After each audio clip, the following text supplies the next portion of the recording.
Business management has always been an interest of mine, and I believe it's essential to enjoy the subject in order to achieve your full potential. Well, firstly, because of the constant growing of the business school ranking, especially over the last few years, and secondly, because I personally prefer to live in smaller cities, I feel safer.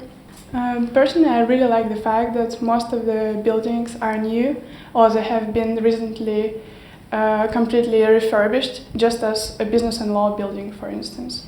Well, to be honest, for me, there isn't such a thing as typical week because probably I've got involved in some projects and show from different departments, so I don't really have a typical week. It's always different for me.